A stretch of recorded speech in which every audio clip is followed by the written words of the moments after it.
आप सोचते हैं ये बस 5 मिनट की चीज़ है, एक प्राइवेट हैबिट जिसका रियल लाइफ से कोई खास कनेक्शन नहीं। लेकिन सच ये है, हर बार जब आप पॉर्न देखते हैं, आपका ब्रेन क्वाइटली एक पैटर्न सीख रहा होता है।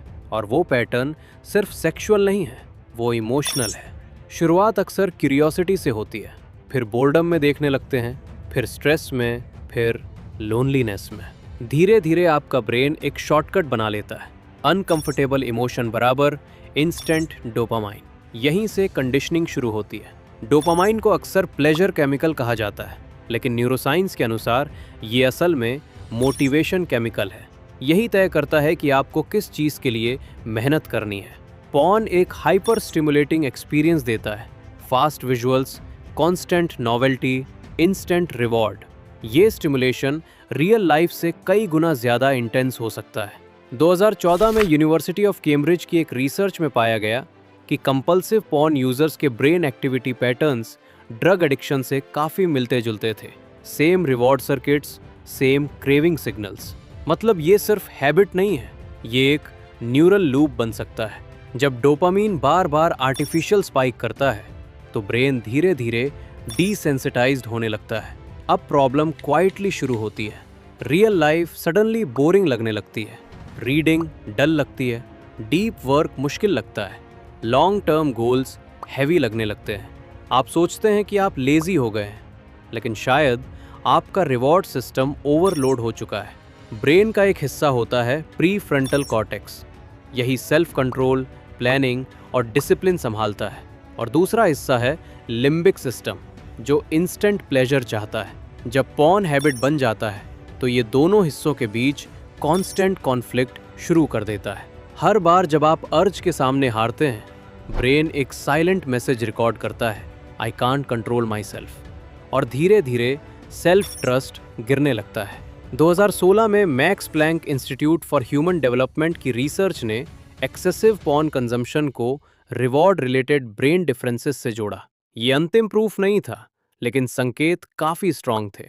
लेकिन सबसे साइलेंट नुकसान ब्रेन में नहीं, रिलेशनशिप्स में दिखाई देता है। पॉर्न एग्जेजरेटेड फैंटेसी दिखाता है, perfect bodies, endless novelty, instant excitement.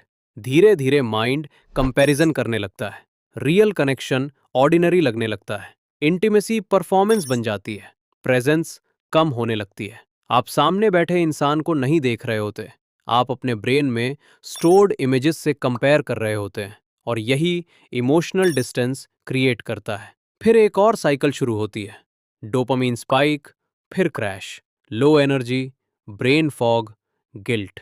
Guilt इसलिए नहीं कि आपने कुछ गलत किया, बल्कि इसलिए कि आपका ब्रेन जानता है आप शॉर्ट टर्म रिलीफ चुन रहे हैं लॉन्ग टर्म ग्रोथ की जगह। हार्वर्ड यूनिवर्सिटी के न्यूरोसाइंस रिसर्च में रिवॉर्ड सेंसिटिविटी पर काम ये दिखाता है कि intense artificial stimulation baseline motivation को डिस्टर्ब कर सकता है। मतलब सिंपल जॉयज वीक लगने लगते हैं। Morning sunlight, workout satisfaction, deep conversation, achievement after effort. Brain quietly पूछता है, इतना कम स्टिमुलेशन क्यों? लेकिन यहाँ सबसे इंपॉर्टेंट बात है, पॉर्न असली प्रॉब्लम नहीं है। अक्सर ये एस्केप मैकेनिज्म होता है। स्ट्रेस से एस्केप, लोनलीनेस से एस्केप, रिजेक्शन के डर से एस्केप। जब तक ये इमोशनल रूट एड्रेस नहीं होगा, ब्रेन शॉर्टकट ढूंढता रहेगा। लेकिन यहाँ होप है। ब्रेन रिजिड नहीं है, ब्रेन प्लास्टिक है। न्यूरोप्लास्टिसिटी का मतलब है आपके हैबिट्स आपके ब्रेन को बदलते हैं, और नए हैबिट्स उसे फिर बदल सकते हैं। जब आर्टिफिशियल स्टिमुलेशन कम होती है, डोपामीन सिस्टम धीरे धीरे रीसेट होने लगता है। नेचुरल रिवॉर्ड्स वापस पावरफुल लगने लगते हैं, फोकस इंप्रूव होता है, एनर्जी स्टेबल होती है, प्रेजेंस स्ट्रॉन्गर होती है, और सबसे इंपॉर्टेंट, सेल्फ ट्रस्ट वापस आने लगता है। लेकिन यहाँ एक सवाल बचता है, अगर पॉर्न सिर्फ एक हैबिट नहीं बल्कि इमोशनल एस्केप है, तो असली प्रॉब्लम क्या है? लोनलीनेस, बोर्डम, पर्पस की कमी, या अनट्रेन्ड फोकस? अगले वीडियो में हम बात करेंगे कैसे ब्रेन को साइंटिफिकली रीसेट किया जा सकता है। क्योंकि फ्रीडम टेम्पटेशन को अवॉइड करने से नहीं आती, फ्रीडम आती है जब आपका ब्रेन टेम्पटेशन से ज्यादा पावरफुल हो जाता है, और आपका ब्रेन हर हैबिट के साथ क्वाइटली शेप हो रहा है। सवाल सिर्फ इतना है, क्या आप उसे एक्सीडेंट से शेप होने देंगे या कॉन्शियसली डिजाइन करेंगे?